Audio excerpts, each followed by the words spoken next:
Jai Hind, friends. I hope you people are well and study my class. Today, I am going to teach all of you syntax lecture 3 about verb with or nor, either or neither nor. Means कि मैं subject agreement with verb के साथ आपको syntax 3 lecture में ये बताने वाला हूँ कि और हो या नॉर हो, आइदर और या नाइदर नॉर से यदि अगर कोई नाउन या प्रोनाउन जुड़ा हो तो उसके साथ कौन सा वर्ब प्रयोग किया जाएगा। ये बहुत ही इम्पॉर्टेंट है और इसको समझ लेना बहुत ज़रूरी है। सिंटैक्स में आता ही रहता है, बहुत very very important, the most important. तो ठीक है, देर नहीं करते हैं, तुरंत क्या करते हैं, हम लोग अपने नियम पर चलते हैं। देखिए अभी तक हमने आपको क्या किया है, रूल्स 5 तक पढ़ा दिए हैं।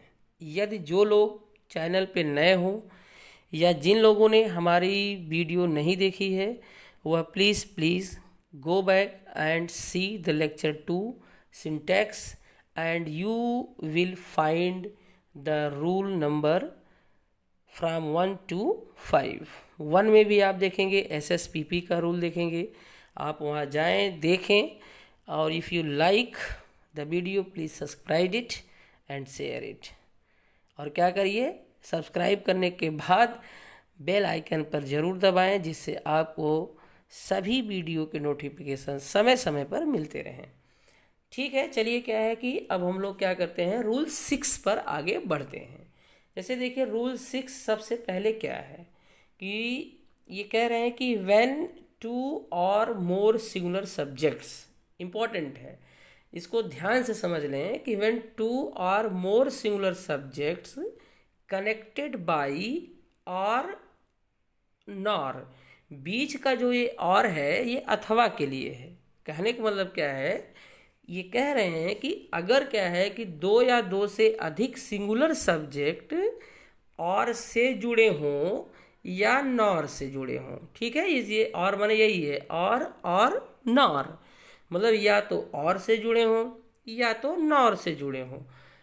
फिर आगे क्या देखिए, आइदर और या नाइदर नॉर, है ना, यहाँ पे कॉमा होना चाहिए था, है ना, यहाँ कॉमा होना चाहिए था। ठीक है, और के बाद तो आइदर और नाइदर नॉर। देखिए क्या है कि अगर आप जाएं, इसे नीदर भी बोला जाता है, नीदर नॉर और either or, neither nor either or दोनों बोला जाता है। ये English descent and American descent का मैटर होता है। तो अगर क्या है कि मैंने क्या बताया कि जब 2 या 2 से सिंगुलर सब्जेक्ट, 2 से अधिक सिंगुलर सब्जेक्ट और से जुड़े हों या नॉर से जुड़े हों या आइदर और या नाइदर नॉर से जुड़े हों तो रिक्वायर अ सिंगुलर वर्ब। वो किससे होते हैं, सिंगुलर वर्ब से क्या होते हैं, उनकी डिमांड होती है कि उनके साथ सिंगुलर वर्ब का ही प्रयोग किया जाएगा। ये मोस्ट इम्पॉर्टेंट है। जैसे यहाँ देखिए पहले दिया है, no nook or corner was left unexplored. कहते हैं ना, जब कोई चीज़ खो जाती है तो आदमी हर जगह ढूंढता है, नुक्कड़ नुक्कड़ पर ढूंढता है।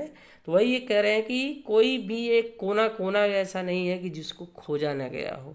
तो अब यहाँ देखिए क्या है कि कंफ्यूजन होता कहाँ है, यहाँ लिखा जाएगा नूक और कॉर्नर, ऐसा 2 चीज़ें हैं, है ना, लेकिन क्या है यहाँ पे वर्ब आपका वाज का प्रयोग कर दिया गया। अब में भी दिमाग में हो सकता है एग्जाम के समय कि जो है नूक या corner, there are the 2 things, therefore the verb should be plural, but no it's wrong, ये गलत है, यही तो गलत है, ये नहीं करना है ना। क्या करना है कि नो नूक और कॉर्नर वाज लेफ्ट अनएक्सप्लोर्ड, तो यहाँ पे वाज ही रहेगा।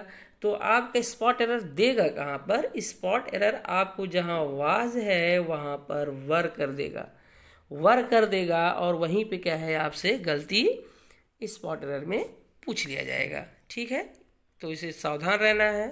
आगे देखिए क्या है, बहुत इंपॉर्टेंट स्टेटमेंट्स है। Our happiness or sorrow is largely due to our own actions. देखिए बहुत अच्छी बात है, एग्जाम्पल तो है ही, लेकिन इसमें एक फिलोसॉफिकल एग्जाम्पल है, ये दार्शनिक विचार है कि आर हैप्पीनेस आर सारो, हमारी खुशी या हमारा दुख। बीच में क्या आया भैया, और आ गया, और से जुड़ा है कि नहीं जुड़ा है, तो ठीक है ना। तो आर हैप्पीनेस आर सारो। देखिए फ्रेंड्स क्या है कि ये हैप्पीनेस और सारो, कुछ लोग सोचते हैं हैप्पीनेस के पीछे भागते हैं तो उनको लगता है कि ज़िंदगी बहुत दुखमय है। देखिए लाइफ के बहुत अलग अलग रंग हैं, आप जैसा देखते हो वैसा पाते हो, ठीक है। अगर आप अच्छा देखते हो तो you will find the better things, लेकिन अगर आप डार्क साइड देखते हो तो always you will find the dark things. एक देहाती कहावत है ना कि जैसा चश्मा लगाओगे वैसी दुनिया दिखती है। लेकिन जो लाइफ के बारे में है, कभी कभी होता है कि हम कंपटीशन देते रहते हैं और हमारा नहीं होता है, तो फिर उसके बाद हमें थोड़ा सा उदासी छा जाती है ना। ब्रेन में हमारे क्या है कि थोड़ा सा ये डाउट्स के बादल आ जाते हैं। हमें उन बादल को छांट के रखना है, अपना इंटेंशन क्लियर रखना है और हमें पढ़ते रहना है। आप ये कभी न सोचें कि आपका मे भी हो सकता है आने वाला कल आपका हो, आने वाला साल आपका हो, ये मेरा नहीं है अगला हो। हमेशा पॉजिटिव रहें, जितना हो सकता है पॉजिटिव रहें।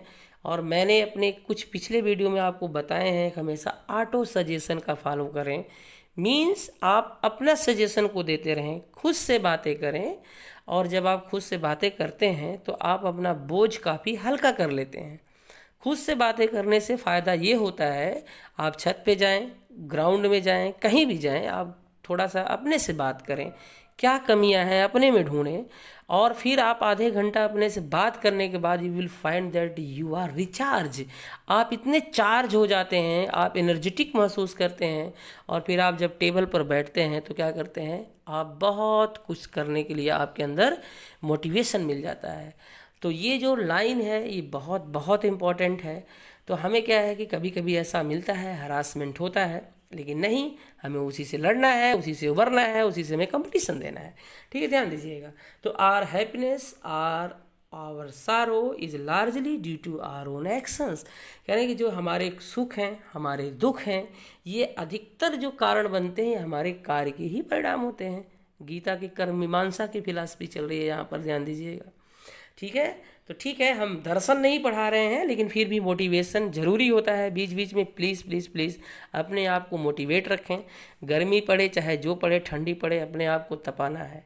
एक बात ध्यान दीजिएगा, सीधी सी बात है, तपस्या का मतलब होता है ताप, हीट, टेम्परेचर। प्लीज़ उस टेम्परेचर पर अपने आप को क्या करिए, रखिए। जीरो पर हो तो जीरो पर हो, ठंडी में हो तो ठंडी में है, गर्मी में तो गर्मी में, फिर पढ़ाई करते रहिए।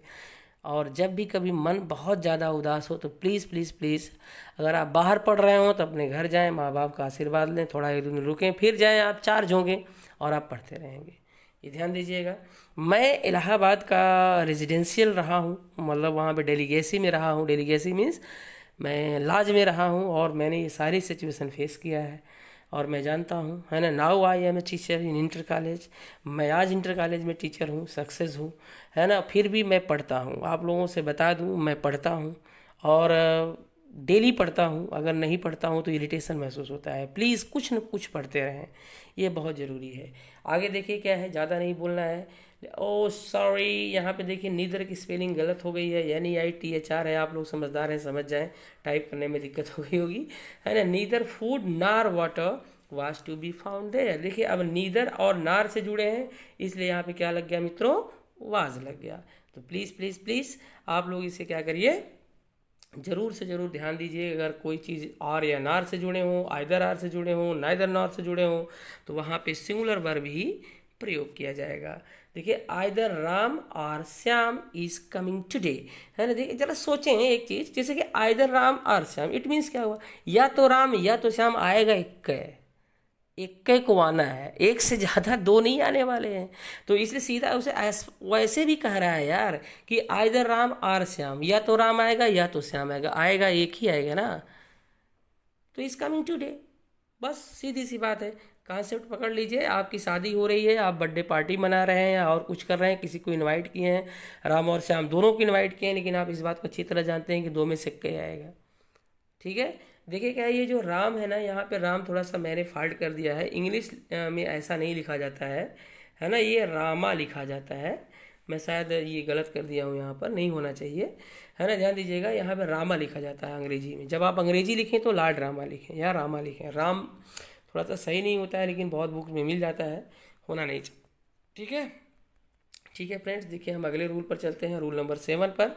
When one of the subjects joined by और नार, इसका मतलब समझ रहे हैं, या तो आर से हो या नार से हो, या आइदर आर से हो या नाइदर नार से जुड़े हो। यहाँ केवल मैंने और नार ही लिख दिया, और नार चाहे जहाँ लिखा हो, इसका मतलब आप समझ जाएं कि वहाँ पे आइदर आर और नाइदर नार की भी बात हो रही है ना। यानी कि वहाँ क्या है, आप आइदर आर या नाइदर नार की भी चर्चा हो रही है।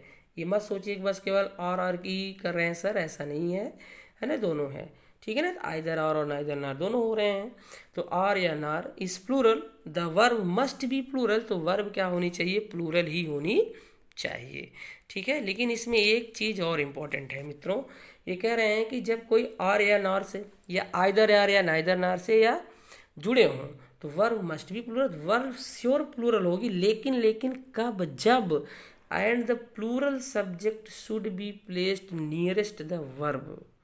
जो प्लूरल सब्जेक्ट होगा वह वर्ब के सबसे नज़दीक प्रयोग किया जाएगा, दूर नहीं, नज़दीक। मतलब जो अब दूर और नज़दीक मतलब क्या, घर द्वार थोड़े ना है, ये कोई बाजार मार्केट तो है नहीं, है ना। तो बस ये इसका मतलब समझिए, मैं आपको समझा रहा हूँ कैसे। जैसे लिखा गया ना, neither the teacher nor his students. अब देखिए भैया, यहाँ क्या है, ये वर्ब क्या है, वर्ब है ना, ये वर्ब है कि नहीं है। अब इसके पहले कौन, स्टूडेंट, फिर इससे दूर कौन, टीचर, है कि नहीं है, ये दूर हुआ ना टीचर। तो टीचर का है यहाँ पर, ये टीचर यहाँ पर आपका सिंगुलर है, और स्टूडेंट्स यहाँ क्या है, प्लूरल है। तो यही ये कह रहे हैं कि जो वर्ब प्लूरल होगा तो उसके पहले वाला जो वर्ब होगा वो क्या होगा, वह प्लूरल में होना चाहिए। वर्ब नहीं, सॉरी नाउन या प्रोनाउन होगा, नाउन या प्रोनाउन जो होगा वह क्या होगा, वह प्लूरल में होना चाहिए। तो नज़दीक और दूर का यही मतलब हुआ, ये वर्ब हो गया तो इसका नियरेस्ट क्या है, स्टूडेंट्स हो गया। तो ये क्या है, आपका जो नाउन है ये प्लूरल होना चाहिए। ठीक है, तो ये चीज़ को आप हमेशा ध्यान में रखें। उसके बाद देखिए क्या है, सेम इसी तरह से यहाँ देखिए आइदर, फिर देखिए यहाँ पे गलत हो गया, है ना। मुझे लग रहा है कि मैं गलत लिखा ही हूँ, आई एम सॉरी अगर ऐसा है तो मैं गलत ही लिखा हूँगा, है ना, जल्दी में वो लिख दिया होगा। तो आइदर राम और his friends have broken the glass. ये क्या, देखिए अब राम यहाँ पे क्या है, सिंगुलर है, और यहाँ देखिए हैव क्या है, यहाँ प्लूरल है। तो इसके पहले वाला जो नाउन है वो क्या है, प्लूरल है। अगर यहाँ पर सिंगुलर होता तो क्या होता, यहाँ पर हैज हो जाता। ठीक है, तो ये आप ध्यान दीजिएगा। इसलिए अगर प्लूरल वर्ब प्रयोग किया गया है तो उसके पहले का जो नाउन या प्रोनाउन होगा वह प्लूरल में ही होना चाहिए। तो नियरेस्ट कहने का मतलब यहीं से है। ठीक है, आगे बढ़ते हैं। देखिए क्या है, यह आज की क्लास की लास्ट है, जिसे क्या है कि उसको देखिए क्या है, रूल 8 में कि when the subjects joined by, फिर वही चीज़ आया और या nor, either or neither nor, are of different persons, और वो पर्सन अलग हैं। यानी पर्सन माने क्या है, first person, second person, third person हो। ठीक है ना, अगर पर्सन अलग हैं, the verb agrees with the nearer. यानी कि पर्सन कौन कौन से होते हैं भैया, फर्स्ट पर्सन। अब फर्स्ट पर्सन में कौन होता है आपका, आई और वी होता है। सेकंड पर्सन में कौन होता है, यू होता है। और थर्ड पर्सन तो बाकी हम ही लोग हैं। ठीक है ना, थर्ड पर्सन में जितने भी सब ही, सी, इट, दे, नाम, साम, सब थर्ड पर्सन में है। ठीक है, तो आई और वी फर्स्ट पर्सन में, यू आपका सेकंड पर्सन में केवल यू ही होता है, फर्स्ट पर्सन। तो कह रहे हैं कि अगर ये क्या है, अलग अलग पर्सन में हो, डिफरेंट पर्सन में हो, तो verb agrees with the nearer. यानी कि नियरर माने जो नज़दीक वाला पर्सन होगा उसके हिसाब से वर्ब का प्रयोग किया जाएगा। एग्जाम्पल के तौर पे आप अगर देखें यहाँ पर, तो सबसे बड़ी चीज़ है यहाँ से देखिए क्या है, बहुत you or Rama is responsible. देखिए यहाँ पे मुझे होश आ गया है इसके पहले मुझे लग रहा था बेहोश था, है ना, लेकिन अब मुझे होश आ गया है। तो you or Rama is responsible for it, लेकिन you or Rama, it means अब यहाँ यू क्या है बाबू, यहाँ यू आपका जो है ये सेकेंड पर्सन है, रामा क्या है, थर्ड पर्सन है, ठीक। तो अब यहाँ जो वर्ब होगा यू के अकॉर्डिंग टू नहीं होगा, यहाँ पर वर्ब राम के अकॉर्डिंग टू होगा, इसलिए यहाँ पे इज का प्रयोग किया गया है। अगर यहाँ पे स्पॉट एरर पूछेगा तो इज की जगह आर कर देगा तो गलत हो जाएगा, सीधी सी बात है। तो इसलिए आप यहाँ पर ध्यान दें, ऐसे रहेगा, ठीक। चलिए आगे हम बढ़ते हैं। फिर देखिए है दूसरा एग्जाम्पल हमारा है आइदर ही और आई एम मिस्टेकन। देखिए अब ही आपका क्या है, ही आपका थर्ड पर्सन, आई आपका क्या है, आई क्या है मित्रों, आई आपका फर्स्ट पर्सन। तो जैसे ही ये फर्स्ट पर्सन होता है तो आई के साथ एम है, रजिस्ट्री इसकी भी है। एम ने जानते ना, एम को लिखवा लिया है आई ने, किसी के साथ जा ही नहीं सकता है, उसकी रजिस्ट्री हो गई है, कोर्ट मैरिज कर लिया है, तो कभी उसका और कहीं प्रयोग नहीं हो सकता है। इस चीज़ को हमेशा याद रखिएगा, है ना।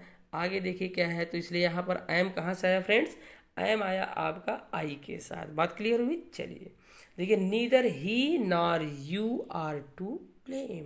देखिए फिर यहाँ देखिए नीदर ही क्या है आपका, फिर वही आया थर्ड पर्सन, ठीक ना, थर्ड पर्सन है, और यू क्या है आपका, सेकंड पर्सन है। तो वर्ब कैसे होनी चाहिए, नीरर के हिसाब से होनी चाहिए। तो नीरर कौन है आपका, यू है, तो वर्ब इसलिए यहाँ पर क्या होनी चाहिए, आर। सही है। अगर आप ये क्या करते हैं कि वहाँ पे ही इज लगा देते हैं तो वो गलत हो जाएगा। तो प्लीज़ प्लीज़ प्लीज़ अगर आप लोग क्या करते हैं, इसे देखिए, नोट किया करिए, ज़रूर नोट किया करिए, और लाइक करें, शेयर करें। Stay healthy and keep study, have a smile. Thank you.